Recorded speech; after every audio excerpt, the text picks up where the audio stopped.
Olá, pessoal, tudo bom? Ah, Antes da gente começar o conteúdo propriamente dito, deixa eu primeiro me apresentar, né? Meu nome é Otacílio Leandro, sou professor de Física da FAMetro. Então, antes da gente começar o conteúdo propriamente dito, deixa eu passar para vocês como é que eu imaginei a gente fazer essa disciplina, tá? Nesse formato excepcional, tá? Então, a gente tem este conteúdo de vetores, cinemática, leis de Newton, trabalho e energia e impulso e quantidade de movimento para poder ver toda essa parte de conteúdo, certo? Porém, tá? Eu imaginei da gente proceder da seguinte maneira. Como é uma situação excepcional, certo? Eu vou gravar para vocês 3 vídeos. O primeiro vídeo, que é esse, a gente vai falar sobre vetores e cinemática. O vídeo 2 vai ser sobre a parte de leis de Newton. E o vídeo 3 vai ser a parte de impulso e quantidade de movimento, trabalho e energia. Tá certo? Então vamos começar, tá? Vamos tratar do assunto de vetores. E só para mencionar, tá certo? Eu vou colocar esses vídeos ao longo da próxima semana, dessa semana e da próxima, tá certo? E além desses vídeos, vão também acompanhar listas de exercícios que eu vou passar e vocês vão me devolver, tá certo? Então vamos começar na situação bem simples. Eu vou definir um vetor, tá? Como sendo uma grandeza física qualquer, tá? E aí eu vou ter uma matemática toda especial para a gente tratar de vetores. O estudo de vetores ele é de extrema importância para a física, porque a gente tem várias grandezas físicas que são vetores, tá? Por exemplo, deslocamento, velocidade, aceleração, e como a gente vai ver lá na parte de leis de Newton, consequentemente, força, tudo isso são grandezas vetoriais, tá? E a gente utiliza bastante no estudo da física.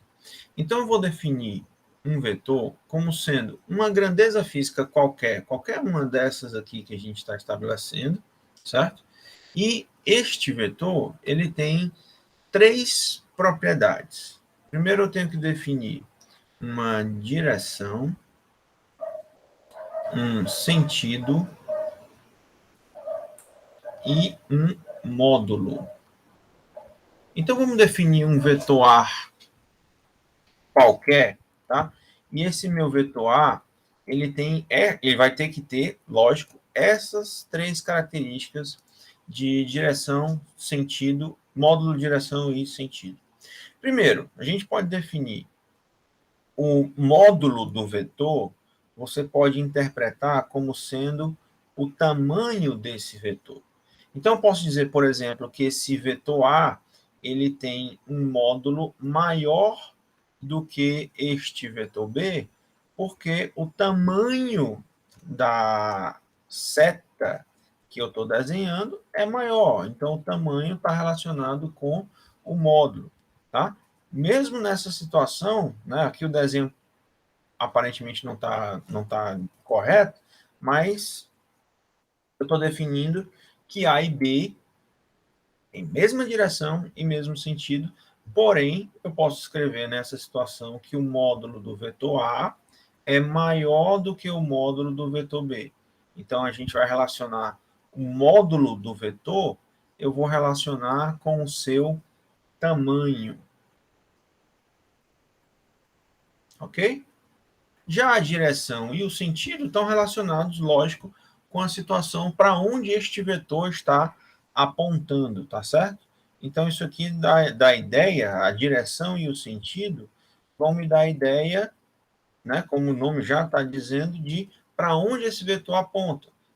Por exemplo, o vetor A, ele está inclinado em relação a uma certa horizontal, então ele tem a direção da inclinação deste ângulo θ e está apontando na diagonal, né, no sentido nordeste, por exemplo. Né? Você pode sempre referenciar esses vetores em relação à rosa dos ventos, por exemplo. Norte, sul, leste e oeste. Então, o meu vetor A, bem aqui, ele está apontando na direção, trazer ele bem para cá, para a origem, para ficar bonitinho, pronto. Então, o meu vetor A, ele está apontando na direção nordeste, por exemplo, inclinado de um ângulo θ qualquer. Tá? Então, uma das formas da gente definir direção é estabelecendo esse ângulo θ, ok? E aí, esses vetores, né, a gente vai trabalhar de modo que eu tenho algumas características que são importantes destacar. O meu vetor, ele vai ter uma origem, e esse vetor ele também tem uma extremidade. Então, uma das formas de eu definir o módulo do meu vetor seria medir a distância da origem até a extremidade. Tá? E essa definição de extremidade e de origem, ela vai ser importante para a gente na hora de definir operações vetoriais, certo? Soma de vetores, subtração vetorial e por aí vai, tá? Decomposição vetorial, que eu quero tratar com vocês também, tá bom? Então vamos ver o seguinte, já que a gente já está acostumado, né, a trabalhar com todas essas grandezas vetoriais, deslocamento, velocidade, aceleração, força, quantidade de movimento, tudo isso são grandezas vetoriais que a gente já tem familiaridade. Eu vou pular aqui, eu vou adiantar um pouquinho e vamos tratar da parte de operações vetoriais, que isso que vai me importar no momento, tá bom? Então, a operações vetoriais. Operações vetoriais. Beleza, então vamos lá. Vamos começar com a mais simples, que é a operação de adição vetorial. Na situação de uma adição vetorial, eu vou primeiro mostrar de forma gráfica, certo? Depois a gente calcula, através de leis de seno, lei dos cossenos, qual é o módulo desses vetores resultantes, esse vetor soma, por exemplo. Tá? Então, vamos supor que eu tenho um vetor A. Vamos supor que eu tenho um vetor A e eu tenho um vetor B, tá? Nesta situação. Tá, vamos fazer o vetor B um pouquinho maior, assim, pronto. Também vou fazer com que ele seja, um pouquinho inclinado para cá. Pronto, vou pegar esses dois vetores A e B, tá? Na hora que eu realizar, se eu quiser, né, realizar a operação vetorial de adição, tá? Por exemplo, eu quero calcular a força resultante que atua em um certo objeto, sendo que estão atuando duas forças, A e B, certo? Eu quero calcular a força resultante. A gente pode proceder para determinar essa força resultante, esse resultado da adição vetorial, tendo ideia do que é a origem do vetor e tendo ideia do que é a extremidade do vetor. Então, se eu quiser realizar a operação vetorial de A mais B, eu vou proceder da seguinte forma. Eu vou, nessa situação, eu vou pegar o meu vetor A, tá? E vou repetir o vetor A, fazendo com que o meu vetor B seja colocado, a origem do vetor B seja colocado na extremidade do vetor A. Então, se eu fizer esse rearranjo, né, na minha figura, fizer um deslocamento do vetor B de modo que a extremidade do A coincida com a origem do B, nessa situação, se eu somar, né, se eu ligar um vetor no outro, nessa forma, eu tenho o resultado que é a somatório do vetor A mais o vetor B, tá? Isso seria uma maneira. A outra maneira, que é chamada de regra do paralelogramo, consiste em, deixa eu pegar esses dois caras bem aqui que eu vou utilizar eles em seguida. Então, deixa eu copiar isso aqui e vamos criar uma página nova. Pronto, criar uma nova página. Tá no topo da página, beleza, vamos lá. Então, vamos continuar aqui. Então, uma outra maneira, não trouxe o vetor. Espera aí, só um minutinho, pessoal. Então, trouxe. Uma outra maneira da gente realizar essa operação de adição é utilizar uma regra chamada de regra do paralelogramo. Paralelogramo. E a regra do paralelogramo consiste em fazer o seguinte: eu vou colocar os dois vetores com a mesma origem, tá? Então, eu vou fazer com que a origem do A coincida com a origem do B, dessa forma, tá? Então, vamos desenhar aqui. Aqui está o meu vetor A, eu só desloquei o vetor A, aqui está o vetor B, de modo que a gente está fazendo agora que as origens coincidam, certo? E aí, a regra do paralelogramo consiste em construir um paralelogramo. Para fazer isso, eu vou traçar retas paralelas a cada um dos vetores. Tá, ele não tem reta pontilhada. Tudo bem, não tem problema não. Deixa eu pegar aqui uma régua, tá? E o que eu vou fazer é o seguinte, eu vou pegar com a mesma inclinação, tá? Com a mesma inclinação do vetor B, eu vou traçar uma reta paralela na extremidade do vetor A, dessa forma, tá? E o mesmo é válido para o vetor A. Paralelo ao vetor A, na extremidade do B, eu vou traçar também uma reta paralela. No encontro dessas paralelas é onde se dá a extremidade do meu vetor resultante, que é o vetor soma, que é o vetor A mais B, que a gente está querendo estimar aqui. Tá? Então, deixa eu fazer o desenho bem bonitinho para poder ficar salvo aqui para vocês. Tá? Então, nessa situação, deixa eu tirar aqui a régua. Nessa situação, o que a gente tem é, nessa regra do paralelogramo, a gente vai traçar retas paralelas a cada um dos vetores. Só que essas retas paralelas, elas passam pela extremidade do vetor oposto. Ou seja, a reta paralela ao B, ela sai da extremidade do A. E na reta paralela ao A, eu saio da extremidade do B.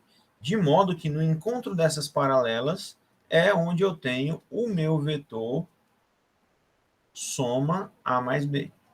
Tá?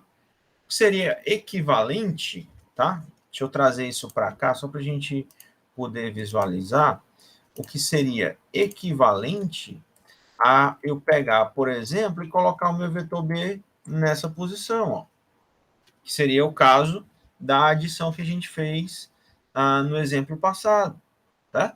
Só que dessa forma, você pode perceber o seguinte, como o vetor resultante vai ser o mesmo, a adição vetorial ela tem uma propriedade chamada propriedade comutativa. Se eu pegar A mais B, tá? Isso é a mesma coisa, se eu pegar A mais B, Isto é a mesma coisa de eu somar B mais A. Então, vamos ver. Se eu trouxer o vetor A para cá, tá? Vamos ver, ó. Se eu trouxer o vetor A para cá, então o resultado de B mais A é igual ao vetor, o resultado do vetor A mais B, tá? Seria equivalente a fazer o seguinte, ó. Eu vou deixar assim para a gente poder visualizar melhor. Então, vou trazer isso para cá e isso para cá. Então, seria o equivalente, né? Por exemplo, esse aqui seria o meu vetor B, pela regra da adição, e esse aqui seria o vetor A, pela regra da adição. Então, se eu somar B mais A, o resultado dá A mais B, e se eu somar A mais B, o resultado também dá A mais B, provando a propriedade chamada propriedade comutativa da adição. Comutativa da adição. Ok. Outro vetor importante que a gente tem que mencionar é o chamado vetor inverso. Vetor inverso. O vetor inverso consiste em, vamos pegar novamente, para todos os exemplos, tá, pessoal? A gente vai sempre chamar um vetor qualquer de um vetor A. Se eu pegar um vetor A e quero determinar o seu vetor inverso, esse vetor inverso ele vai ser feito da seguinte maneira. Vai ser um vetor de mesma direção, deixa eu fazer o desenho bem direitinho para poder ficar perfeito. O vetor inverso, que seria representado por menos A, tá? Características desse vetor inverso é que ele tem mesmo módulo, mesma direção,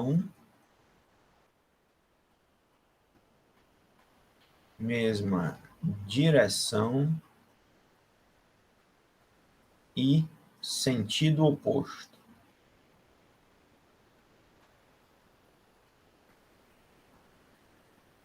Tá? Então, é interessante a gente trabalhar com vetor inverso, porque em várias situações a gente vai precisar, né, operar vetores com valores negativos. Né? Por exemplo, no caso de uma subtração vetorial, né, eu vou já mostrar para vocês, mas uma subtração vetorial ela utiliza a ideia desse vetor inverso.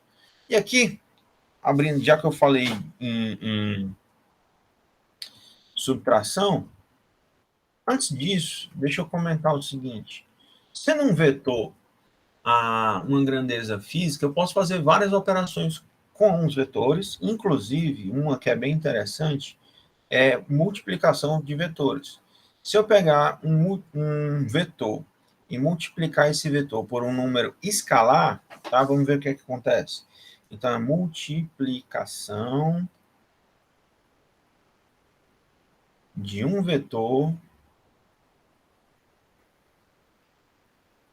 por um escalar. Ou seja, um escalar é um número, né?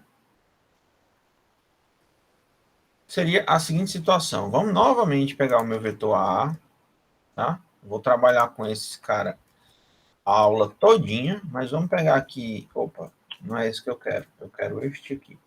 Vamos pegar o meu vetor A. Vou multiplicar o vetor A por uma grandeza escalar, tá? Por exemplo, se eu pegar o meu escalar e fazer... Se eu quiser pegar, por exemplo, esse escalar e determinar qual é o vetor 2A. No vetor 2 vezes A, a gente já pode esperar, né, que vai ser um vetor de mesma direção, mesmo módulo, mesma direção, mesmo sentido, porém, o módulo é 2 vezes o módulo do A. Tá? Então, numa multiplicação de um vetor por um escalar, a gente mantém as grandezas, as características de direção e sentido. Tá? Então, este cara aqui, ele tem mesma direção e sentido, mesma direção e sentido, só que o que muda é o módulo, né? É a mesma direção e sentido, mas módulo 2 vezes maior. Eu estou multiplicando por 2. Se eu quiser o vetor 0,5A, meio A, é a mesma direção, mesmo sentido, só que o módulo do A dividido pela metade, tá? E é interessante a gente ter essa ideia de multiplicação de um vetor por um escalar, porque o meu escalar pode ser um número negativo. Então, no caso, tá? No caso do escalar sendo igual a -1, é a situação onde eu chego no vetor inverso, tá? Então, o vetor inverso seria uma multiplicação de um vetor por um escalar quando esse escalar for igual a -1. Ou seja, eu vou manter a mesma direção, vou manter o mesmo módulo, mas eu vou mudar o sentido, tá? Então, dessa forma, né, esta ideia seria pegar aqui um vetor menos A, e aqui eu vou colocar menos uma vez o vetor A, né? Seria o mesmo caso do vetor inverso que a gente acabou de ver. Por que o vetor inverso é importante? Porque uma das operações que a gente vai utilizar é a subtração vetorial. Mas você pode argumentar o seguinte: a subtração vetorial, eu pegar um vetor A menos um vetor B, e aí vamos manter os mesmos vetores A e B que a gente está trabalhando aqui, tá? Deixa eu copiar esses caras e trazer para cá para a gente poder operar com eles. Opa! Só um minutinho, pessoal. Deixa eu tirar isso daqui. Copiar de novo. Tá, certo. Aqui. Pronto. Deixa eu trazer esses caras para cá novamente. Vou fazer assim mesmo. Shift funciona? Não, Shift não funciona. Então tem que fazer o laço mesmo. Vamos lá. Vou copiar esses vetores e vou trazer esses caras para cá. Aqui meus vetores A e B, que a gente já está utilizando eles.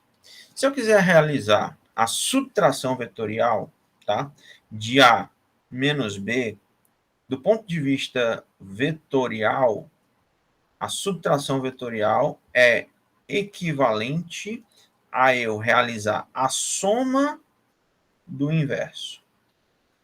Ok? Então, por isso que é importante a gente conhecer o vetor inverso. Então, dessa forma, tá? Nesse sentido, a gente tem que verificar o seguinte. Vamos pegar aqui. Eu vou copiar o vetor A, né? Vamos trazer ele para cá para fazer essa operação. Vamos fazer essa operação aqui. E eu quero o vetor A, tá? Como ele vem primeiro, eu não vou mudar nenhuma característica dele, tá certo? Então, o vetor A se mantém. E eu vou pegar agora o vetor B, tá? Eu vou pegar agora o vetor B e mudar o sentido do vetor B. Ou seja, eu vou fazer com que o vetor, que eu conseguir rotacionar esse cara para cá, de modo que está na mesma direção. Vamos deixar assim. Opa, perfeito. Pronto. Dessa forma, este vetor que eu rotacionei, né, eu inverti ele é o vetor menos B. Tá certo?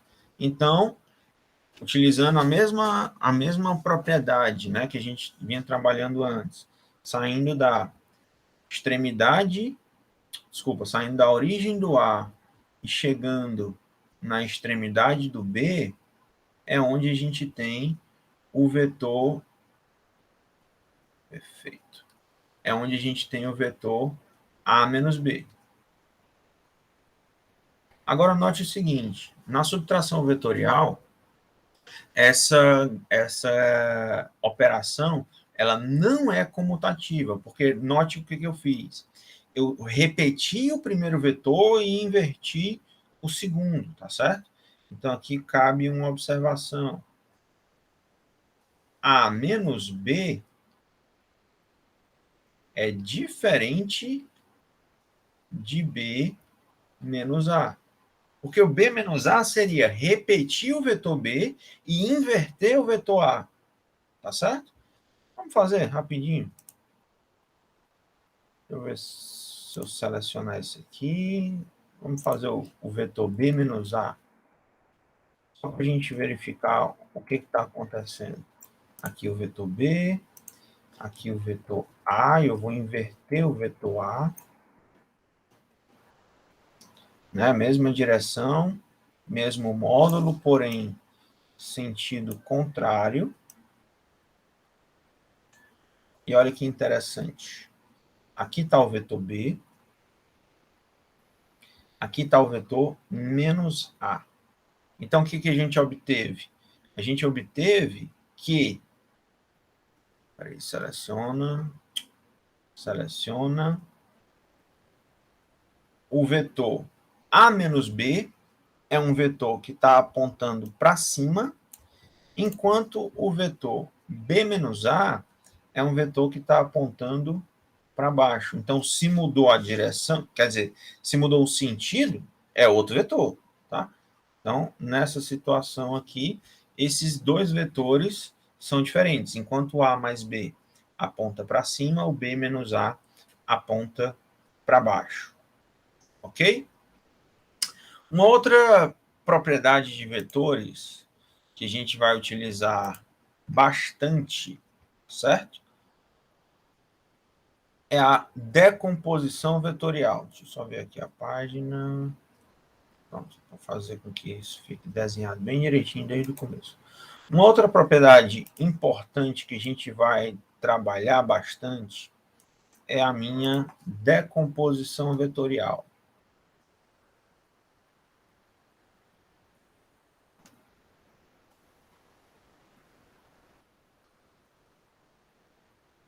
Tá? Onde eu vou pegar um vetor qualquer e vou realizar a decomposição em função dos eixos x e y desse plano cartesiano que eu estou desenhando, tá? Então, aqui vamos colocar um eixo y, aqui vamos colocar um eixo x, e aqui eu vou chamar esse meu vetor de A, que é como a gente está fazendo até agora. Esse vetor A, ele tem um certo módulo, tá? Ele tem uma certa direção que está relacionada com esse ângulo θ, né? O ângulo A, o vetor A, ele está inclinado de θ em relação ao eixo x. Então, a gente pode decompor esse vetor, né? Seria a mesma coisa que quebrar este vetor em cada uma das direções x e y, certo?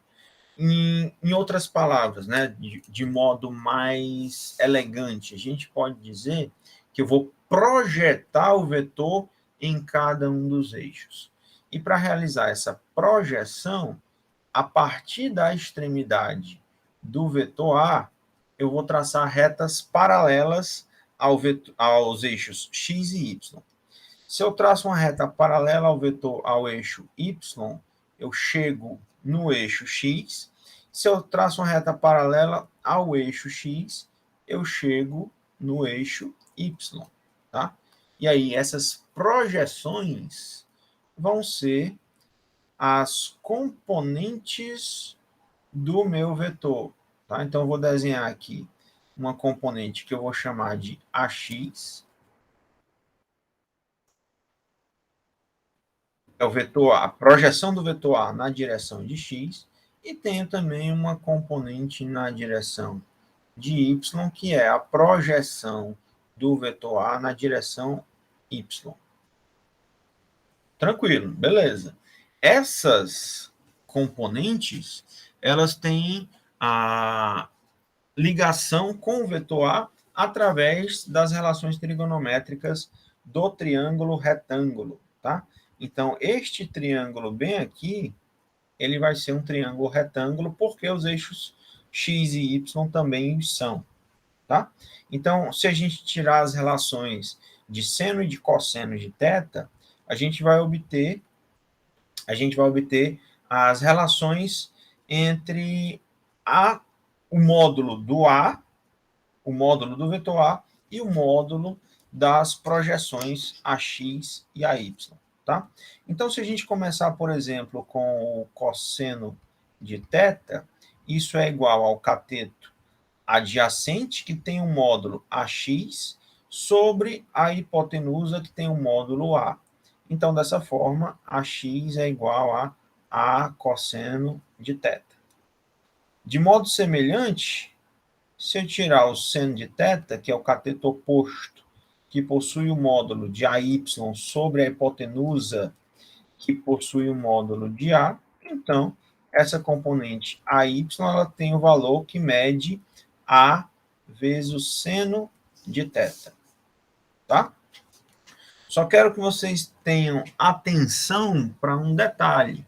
Eu estou fazendo o ângulo θ como sendo o ângulo entre o vetor A e o eixo X. Na hora que eu mudar de ângulo, também vão mudar as relações trigonométricas, certo? Se eu escolher esse ângulo alfa, muda tudo, certo? Vamos fazer aqui. O cosseno de alfa seria AY sobre A. Então, dessa forma, a gente tem que AY seria A cosseno de alfa. Do mesmo modo, o seno de alfa seria AX sobre A. Então, dessa forma, o AX é igual a seno de alfa. Então, é importante lembrar que a escolha do ângulo é importante. Se você mudar o ângulo, muda todas as relações trigonométricas que você estabeleceu. Tá bom? Professor, o senhor comentou que a gente calculou, tá, dessa forma, a gente calculou pela regra do paralelogramo, por exemplo, eu calculei só de forma gráfica para onde é que está apontando o vetor A mais B. Mas como é que a gente determina o módulo do vetor nessa situação? Seria aplicando para um caso particular, né? Vamos pegar um caso particular primeiro, onde os vetores formam 90 graus, então aqui seria o caso do teorema de Pitágoras, velho conhecido nosso, teorema de Pitágoras, que é o caso particular onde os vetores eles são perpendiculares. Vou trazer esse cara para cá. Agora desenhar o outro vetor. Tá, desenhar o outro vetor apontando para cima. No caso particular, onde esses vetores A e B formam um ângulo de 90 graus, a gente pode determinar direção e sentido através da regra do paralelogramo, mas esse vetor, que eu vou chamar de R, que seria a resultante de A mais B, certo? Soma de A mais B. Dessa forma, através do teorema de Pitágoras, a gente tem que o módulo de R ao quadrado é igual ao módulo de A ao quadrado mais o módulo de B ao quadrado. Só que o teorema de Pitágoras é só um caso particular que necessariamente eu preciso ter os ângulos, os vetores formando um ângulo de 90 graus. Para um caso mais genérico, você pode aplicar a lei dos cossenos, que diz o seguinte, vamos pegar agora dois vetores A e B qualquer, tá? De modo que esses vetores formem ângulos distintos entre eles. Então, vamos pegar aqui essa situação bem aqui, ó. Aqui o meu vetor A, aqui o meu vetor B, tá? De modo que está aqui o vetor R, certo? Qualquer, né? E aí a gente pode determinar o seguinte, como eu tenho, né, como eu estou definindo que esses vetores têm ângulos quaisquer, eu vou chamar esse ângulo aqui de θ. Então, a lei dos cossenos diz o seguinte, que o R corresponde à raiz quadrada de A ao quadrado mais B ao quadrado menos 2 vezes AB vezes o cosseno de θ, tá? E aí, o teorema de Pitágoras é um caso particular da lei dos cossenos quando o θ for 90 graus, tá? Então, para θ igual a 90 graus, a gente recai no teorema de Pitágoras. Mas para qualquer ângulo, você pode utilizar, né, para um ângulo qualquer, né, você pode utilizar a lei dos cossenos. Ok? Beleza. Pessoal, vamos tratar agora um pouquinho da parte de cinemática. E aí, toda aquela ideia de vetores é importante, porque eu posso definir uma cinemática baseada em grandezas vetoriais de deslocamento, velocidade, aceleração, que todas essas são grandezas vetoriais e a gente vai, lógico, precisar se preocupar com elas. Vamos começar, né, para a gente começar a discutir nossas partes de cinemática, eu primeiro preciso discutir uma situação importante que é relacionado com o referencial. Para que você estabeleça que há movimento de algum objeto, você necessariamente tem que dizer em relação a que esse objeto está se movimentando, tá? Então, necessariamente, você tem que estabelecer um referencial para, a partir daí, tá, inferir se o objeto tem ou não movimento em relação a um determinado referencial. Comumente, a gente vai utilizar o nosso referencial como sendo um eixo X qualquer, tá? Onde esse eixo X tem esta origem e a partir daí eu vou determinar se o objeto tem ou não movimento, se a sua posição relativa ao referencial está mudando com o passar do tempo, tá? É muito comum, quando a gente estuda física, dizer que uma situação sempre depende do referencial, porque a escolha do referencial vai me determinar a diferença entre movimento e repouso. Por exemplo, se eu simplesmente disser eu estou parado e não disser mais nada, falta informação nessa frase. Para eu definir que eu estou parado, eu tenho que dizer em relação a quê, tá? Então, eu estou parado em relação ao computador, porque a nossa posição relativa com o passar do tempo não está se movimentando. Mas, por exemplo, se eu escolher outro referencial, um ônibus que está passando na avenida, eu já estou em movimento em relação ao ônibus. Porque enquanto o ônibus está se movimentando, eu estou me afastando dele com o passar do tempo. Tá? Então, é a determinação do referencial que vai distinguir uma situação entre repouso e movimento. Tá? Um outro exemplo mais simples. Se eu tenho... Agora, deixa eu visualizar o que eu estou fazendo aqui. Pronto, ver se dá para enxergar aqui. Eu tenho...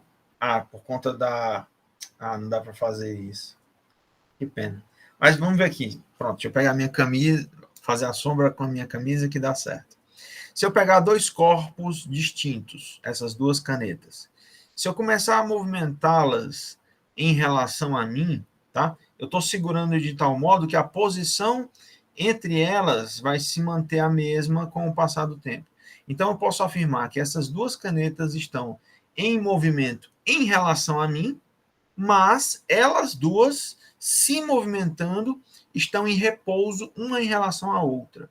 Então, o fato de eu mudar o referencial faz com que haja uma diferença entre repouso e movimento. Ok? Bom, dito isso, né, como é importante a gente estabelecer o referencial, tá?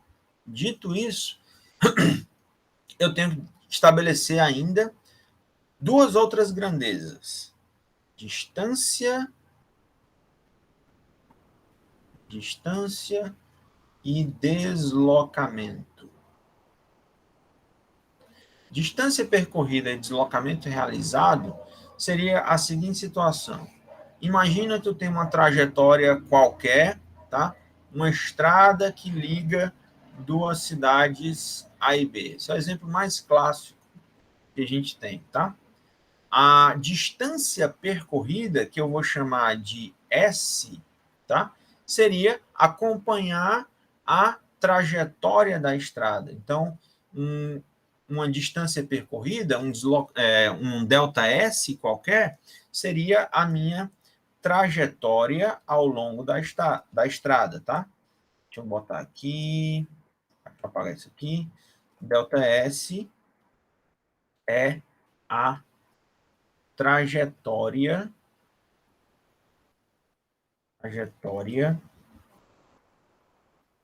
do objeto.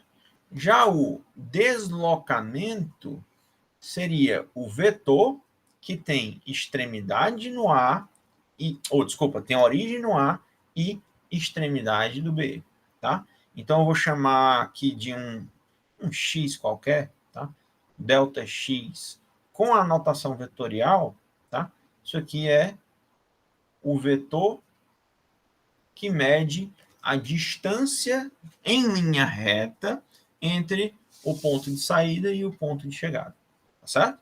Então, note que para essa situação, a distância percorrida é maior do que o deslocamento, porque eu tenho uma trajetória maior. Né? Eu tenho as curvas dessa estrada, enfim. Tá? Dessa forma, eu posso definir duas velocidades. Tá? Eu posso definir a minha velocidade de duas formas. Uma velocidade escalar, que está relacionado com a trajetória, e uma velocidade vetorial, que está relacionado com o deslocamento. Velocidade. Aqui a gente pode estabelecer duas velocidades. Vou chamar uma velocidade escalar quando você calcular a distância percorrida dividido pelo tempo gasto, e eu vou ter uma velocidade vetorial quando eu calcular o deslocamento sofrido em relação ao intervalo de tempo necessário para realizar este deslocamento. Certo?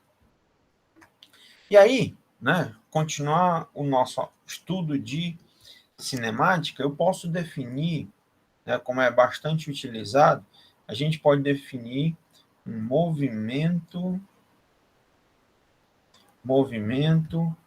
retilíneo uniforme. Quando eu estudar movimentos em linha reta e o uniforme indica, nessa situação, que esses movimentos se dão com velocidade constante. Então, como característica desse movimento retilíneo uniforme, a gente tem que a velocidade é sempre a mesma ao longo do movimento, certo? E eu posso determinar ainda o seguinte: imagina em relação ao meu referencial, né? Vamos sempre ter em mente que a gente está estudando isso em relação a um referencial. Então, vamos supor que eu tenho um objeto qualquer que se move com velocidade v, tá? Em relação ao meu referencial, que é o eixo x, sendo que ele partiu da posição x igual a zero e vai chegar na posição x num intervalo de tempo que eu vou chamar de ΔT. tá? Dessa forma, a gente pode brincar com essa situação escrevendo o seguinte, tá? Que este... Vou fazer o desenho direitinho aqui. Pronto. A gente pode brincar com esta situação escrevendo o seguinte: como a velocidade, tá? E aqui tanto faz se você está olhando do ponto de vista vetorial ou escalar, tá? Eu vou utilizar a ideia de deslocamento, mas suprimindo a notação vetorial, tá bom? Então, a velocidade como sendo ΔX sobre ΔT, eu vou fazer o seguinte: vamos abrir o delta para o deslocamento. Então, seria velocidade vezes o intervalo de tempo é igual à posição final menos a posição inicial. E aí vamos simplificar também essa situação, dizer que eu vou pegar isso para um instante inicial igual a 0 segundos. Então, seria pegar o ΔT e fazer ele só t, porque eu estou fazendo t0 igual a 0. Vou escrever, tá? Seria v que multiplica t menos 0 é igual a posição final menos posição inicial. Então, reordenando esses termos, eu tenho que a posição final depende da posição inicial mais a velocidade vezes o tempo, já que eu zerei o tempo inicial, tá? Como característica dessa equação, que eu vou chamar equação horária da posição, como característica dessa equação, a gente tem o seguinte: é uma equação de primeiro grau, certo? Onde o gráfico, nesse caso, é uma reta, tá? Então, eu poderia representar de modo simples um gráfico de espaço por tempo, deslocamento por tempo. Aqui seria o x, aqui seria o x e aqui seria o t. A gente vai simplesmente representar isso através de uma reta, tá? Então, isso indica o seguinte, que se esse móvel, né, esse corpo, essa partícula, saiu da posição x igual a 0, ela tem uma velocidade positiva, e aí isso eu vou chamar de movimento progressivo, que indica que a velocidade é positiva, ou seja, o objeto está se movimentando no sentido positivo do meu referencial, que é o eixo x. Então, a velocidade positiva, isso indica que depois de um certo tempo t, ela chegou numa posição x à frente da posição inicial. Se o movimento fosse um movimento retrógrado, isso indica velocidade negativa, tá? E no movimento retrógrado, o que eu tenho que avaliar é que o objeto está se movimentando numa velocidade contrária ao eixo positivo do meu referencial, que é o eixo x, tá? Então, eu poderia representar isso como sendo menos v, por exemplo. E aí, de acordo com o meu gráfico, o movimento progressivo seria uma reta, uma inclinação de reta para cima, enquanto o movimento retrógrado seria uma inclinação de reta para baixo, tá? E aí, como eu estou mencionando que essa equação é a equação do primeiro grau, olha esse termo bem aqui, ó. A velocidade, ela funciona como o coeficiente angular da reta.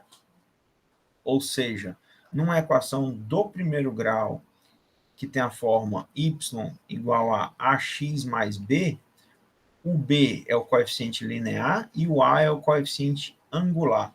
Então, quem determina o ângulo da reta no gráfico é a minha velocidade. Se eu tenho velocidade positiva, eu tenho uma inclinação positiva. Você pode representar isso dessa forma.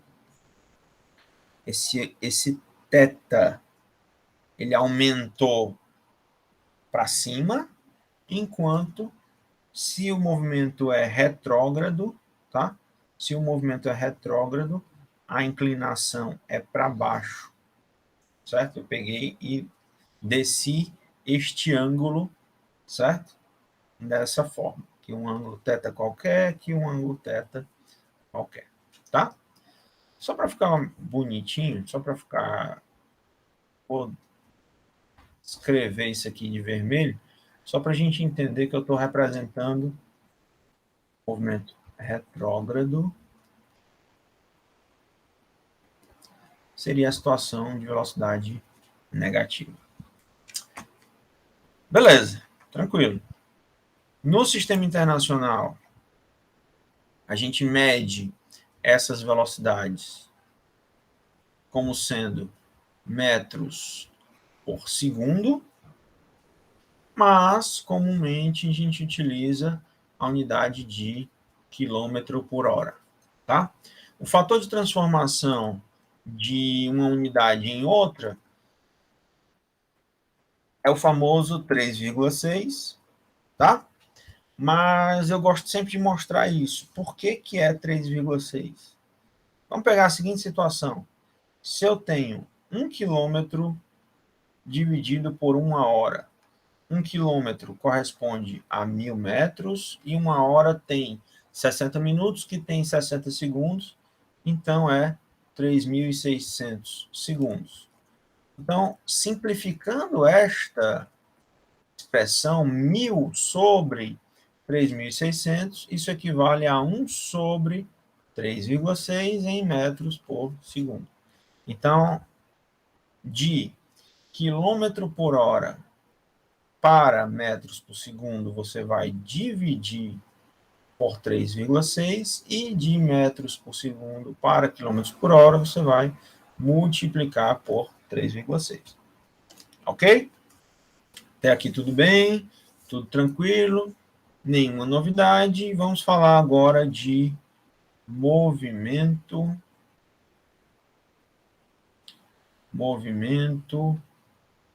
retilíneo. Continuo olhando para movimentos em linha reta.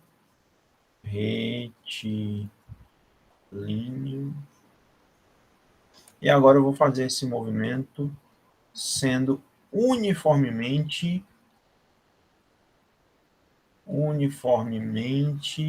variado. Então, tem uma palavra nova aí na história, que é variação de movimento, certo? Então, eu continuo olhando para movimentos em linha reta. Isso aqui diz que a velocidade muda,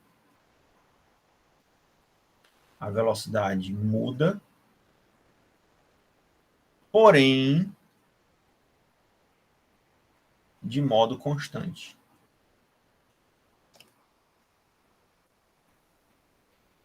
Então, a velocidade está se alterando, mas ela se altera a uma taxa constante, certo? E aí, você já deve estar esperando que a gente vai falar de taxa de aumento de velocidade. Então, a essa grandeza, a gente chama de aceleração, que é a variação da velocidade dividido pelo intervalo de tempo. Ou, para quem tem um pouquinho mais de familiaridade com o termo, a aceleração é a derivada da velocidade em função do tempo, assim como a velocidade é a derivada da posição em função do tempo. Então, a aceleração é a taxa com o qual a velocidade está aumentando.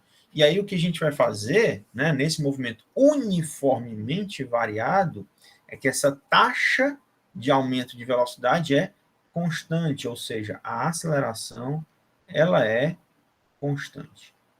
E a aceleração, né, já para a gente mencionar as unidades, como ela tem a velocidade, que é em metros por segundo dividido por segundo, essa aceleração é sempre em metros por segundo ao quadrado, ou então você utiliza quilômetros por hora ao quadrado. Mas isso aqui não é muito utilizado, tá? A gente vai sempre dar preferência à unidade no sistema internacional de metros por segundo ao quadrado. Ok? Bom, vamos mais uma página. Continuar falando de movimento retilíneo uniformemente variado. Então, nessa situação, eu tenho agora algumas equações que eu preciso trabalhar, né, para estudar esse tipo de movimento.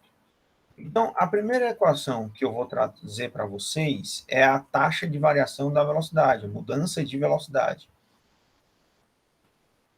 Então, posso escrever que a velocidade é igual à velocidade inicial mais a aceleração vezes o tempo.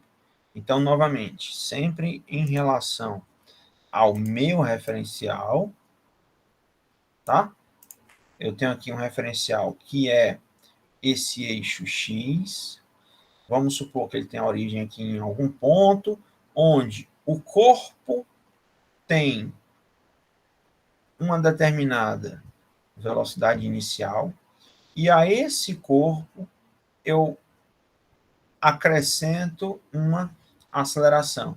Se eu mantiver essa aceleração constante, eu vou fazer com que, depois de um certo intervalo de tempo, esse corpo chegou a uma velocidade bem maior, porque ele está aumentando a velocidade porque ele foi acelerado. Certo? Então, aqui a gente já pode definir duas coisas.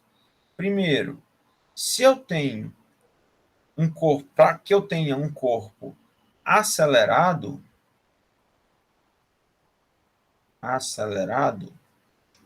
eu preciso necessariamente ter os vetores velocidade e aceleração na mesma direção e sentido.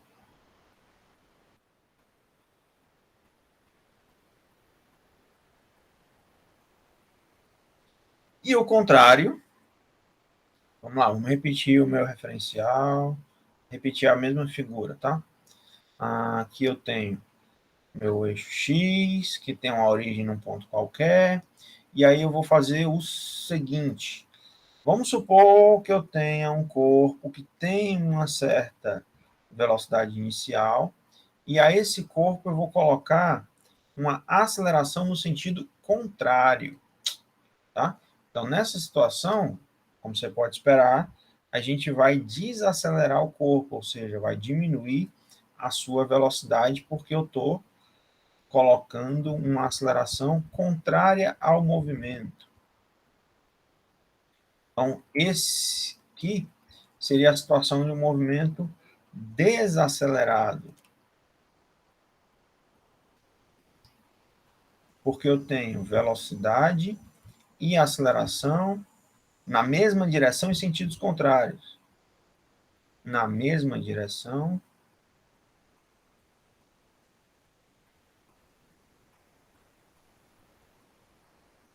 e sentidos contrários.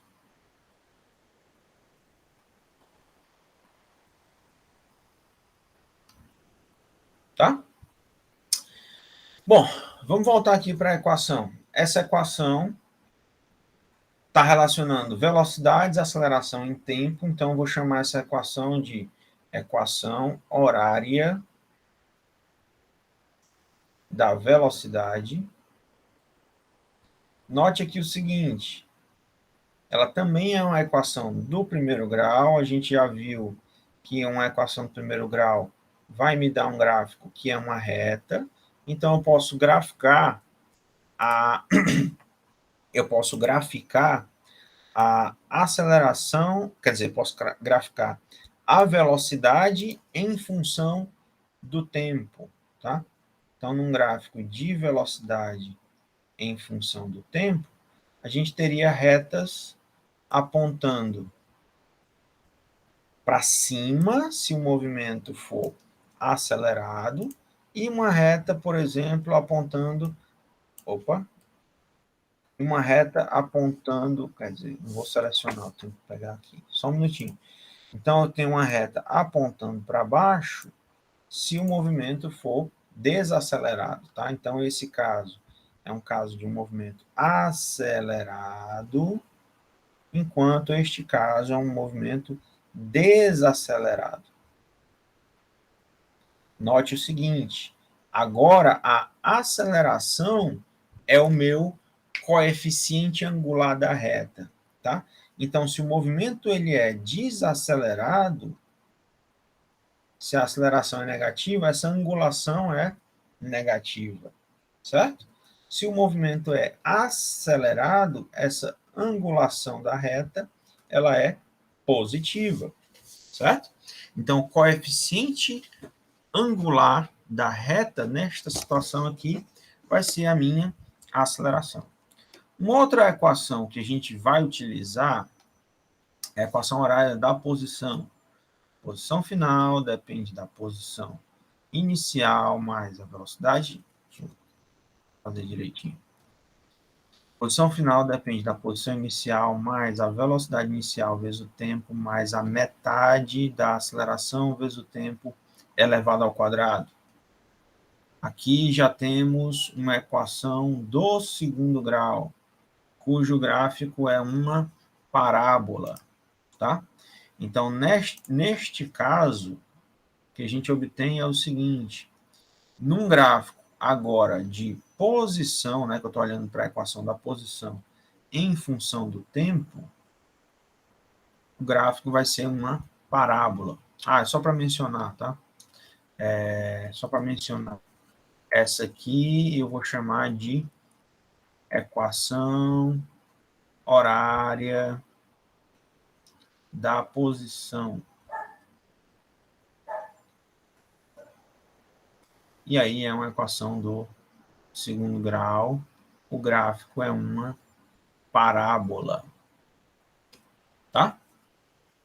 Então, esse gráfico me determina o seguinte, uma parábola de concavidade apontando para cima, se eu tenho um movimento acelerado, e concavidade apontando para baixo, se o meu movimento é um movimento desacelerado. Só um segundo, deixa eu ajeitar isso aqui. Eu sou bem perfeccionista com relação a esses gráficos, tá? Eu gosto tá tudo bonitinho. Nem sempre eu consigo, tá? Mas eu gostaria que fosse, tá? Então, a situação que ocorre é a seguinte.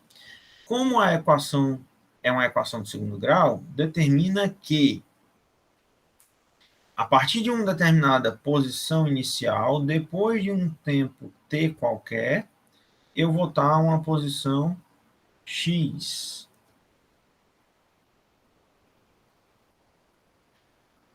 Só que aí, lógico, isso não é linear, como no caso do movimento uniforme, que tinha velocidade uniforme, né? A velocidade não mudava. Agora, como a velocidade muda, a taxa com que essa posição aumenta depende da equação do segundo grau, tá certo? Então, depende do movimento que obedece, né, essa função parabólica. E aí eu vou chamar de movimento acelerado quando ele tem uma concavidade voltada para cima, tá? E poderia verificar também a situação de um movimento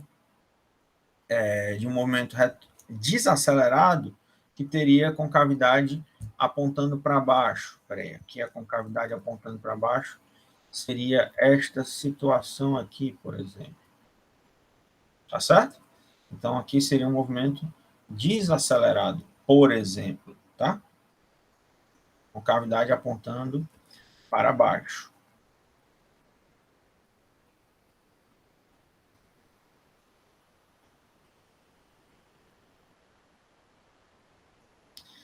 Só um detalhe. Nessa situação, ele está saindo da posição X e está indo para a posição 0, mas não é isso que eu quero, não é isso que eu quero mencionar. Deixa eu tirar esse cara aqui. Ah, por que isso não funciona? Só um minutinho. Deixa eu apagar isso aqui. Não é. Ele não pega. Tá? Eu quero tirar este cara aqui. Não, não é o gráfico que eu quero tirar. Ou, só um segundo, tem hora que eu ainda apanho desse programa. Aqui ele vai apagar o gráfico. Tá bom, vai. Vamos refazer o gráfico. Tem que ficar coerente. Só um minutinho, tá? Deixa eu refazer esse gráfico. Que é a expressão. Vamos lá. Tá aqui o gráfico. A gente está fazendo um gráfico de posição por tempo. E aí eu tenho o seguinte: parábola de concavidade voltada para cima, movimento acelerado, certo? E aí, o que está acontecendo aqui? Eu estou saindo da posição x igual a zero, chegando na posição x em um determinado tempo t. Ok. Concavidade voltada para baixo seria o seguinte: se eu sair da posição x igual a zero também, tá? Num movimento onde ele está parando, certo? Se ele está mantendo a mesma posição ao longo do tempo, significa que esse cara está parando. Ou seja, a sua derivada está indo a zero. Tá? Na parábola que eu fiz anterior, só significava que o cara estava voltando, mas eu posso ter um movimento retrógrado e acelerado no sentido contrário do eixo X, que não era o que estava não era o que eu queria representar, né? Aqui eu quero só representar um movimento desacelerado. OK? Beleza.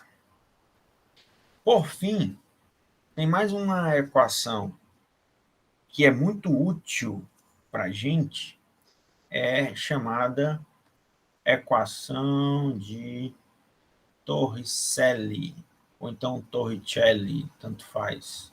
Depende se você sabe falar italiano. A equação de Torricelli diz o seguinte: velocidade ao quadrado é igual à velocidade inicial ao quadrado mais 2 vezes a aceleração vezes o deslocamento. Tá?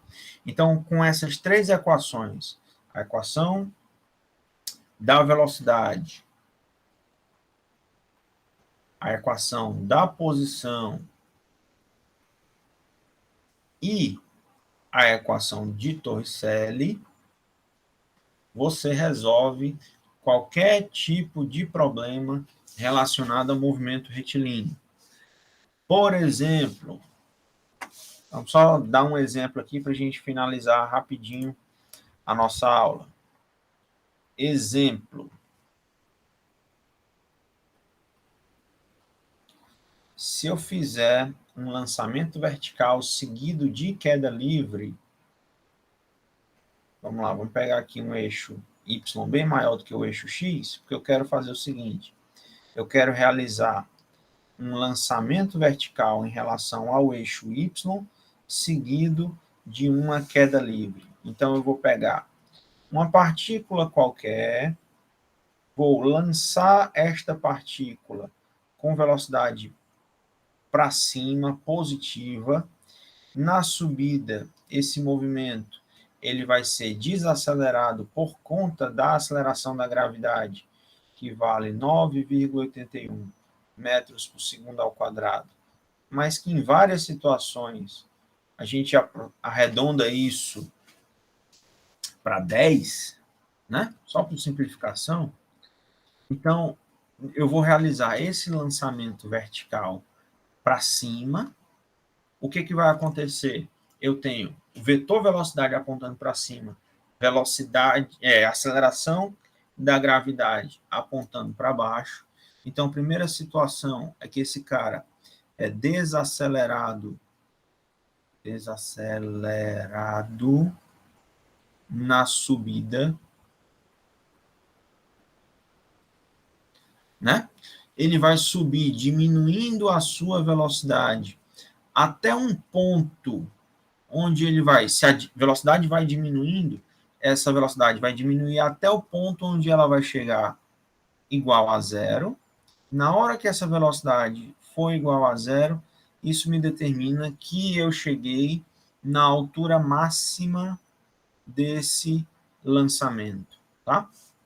Então, por exemplo, como é que eu determino agora essa altura máxima? Posso determinar isso de várias formas, tá? Vamos lá, vamos fazer a primeira pergunta aqui. Como é que eu determino minha altura máxima? Posso determinar a altura máxima, por exemplo, pela equação de Torricelli. A velocidade final ao quadrado é igual à inicial ao quadrado, menos 2 vezes a gravidade vezes a altura. Por que eu coloquei a aceleração como sendo negativa? Porque o meu eixo y aponta para cima e a gravidade aponta para baixo. Tá? Então, ela está no sentido contrário ao meu referencial. Então, a gente pode estabelecer ela como sendo negativa. Como eu vou alcançar a altura máxima quando o objeto parar de subir e chegar na velocidade igual a zero, tá? Eu vou zerar esse termo bem aqui, ó. Ok? Então, posso escrever que zero é igual a velocidade inicial ao quadrado menos 2 vezes a gravidade vezes a altura. Então, isola essa altura. A minha altura máxima é função de velocidade de lançamento ao quadrado dividido por 2 vezes gravidade. Ou você pode perguntar, com que velocidade eu vou lançar o objeto para que ele atinja uma altura máxima? Então, você pode isolar nessa equação a velocidade de lançamento, isso é igual a raiz quadrada de 2gh. Tá? Seria a velocidade necessária para que eu atinja uma determinada altura, por exemplo, né? Então, vê, eu estou aplicando só a equação de Torricelli para esse caso. Tá? Se eu quiser saber outra coisa, se eu quiser saber o tempo de subida. Ora, o tempo de subida a gente pode determinar, por exemplo, em relação à equação da velocidade. A velocidade final é igual à velocidade inicial menos a gravidade vezes o tempo. Eu estou fazendo com que essa velocidade aqui seja igual a zero, então zero é igual à velocidade inicial menos gravidade vezes o tempo. Então, o tempo de subida é igual à velocidade de lançamento sobre a gravidade. Ou você pode determinar isso em função da equação da posição. Aqui eu vou só escrever a forma primitiva da equação, só para a gente fazer as devidas adaptações para o meu problema, tá? Então, x é igual a x0 mais v0t mais 1/2 da aceleração vezes o tempo ao quadrado. Só que agora eu estou fazendo um movimento vertical, então eu vou trocar o eixo x pelo eixo y, tá? Então, y é igual a y0 mais v0t menos a metade da gravidade vezes o tempo ao quadrado. E aqui, só para deixar claro na minha figura, certo? Essa posição y0 e essa posição y o meu ΔY é igual à altura, certo? O ΔY é igual à altura máxima nesse caso. Então, o que eu vou fazer é o seguinte, eu vou passar esse y0 para o primeiro membro, ele fica como sendo ΔY, eu já vou escrever isso como sendo h, tá? Então, isso depende da velocidade de lançamento menos a metade da gravidade vezes o tempo ao quadrado. E aí você pode determinar, né, esse tempo de subida com a primeira equação que eu escrevi, e aí encontra quem é a altura em função do tempo também. Tá? Então, novamente, a gente está só aplicando as equações, a equação da velocidade, a equação da posição e a equação de Torricelli para trabalhar com todo esse tipo de situação de movimento. Tá bom? Aqui só para dar um exemplo básico, né, rápido, de como essas três equações são bastante úteis para a gente. Tá bom? Então, turma, vou ficando por aqui, tá? Eu vou disponibilizar listas de exercícios que eu quero que vocês resolvam, porque essa lista vai compor a nota de vocês também. Mas eu vou explicar isso num futuro próximo. Abraço!